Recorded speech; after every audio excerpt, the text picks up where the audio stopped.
السلام عليكم. معكم ميس منال محمود ومكملين معكم سلسلة الحروف اللي بدأناها، ومعانا النهاردة حرف ال P.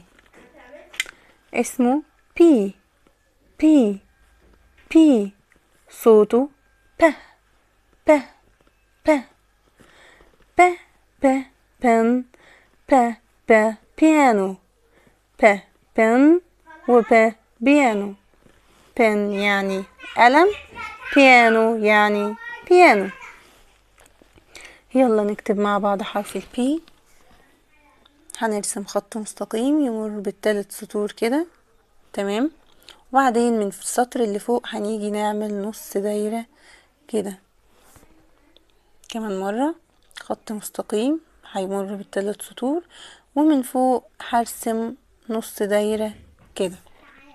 واخر مرة اهو من فوق نص دايرة تلمس ده وتنزل تلمس السطر اللي تحت كده. تمام. يلا ناخد ال P small، اكتبها جنبها عشان تبقى واضح الفرق ما بينهم.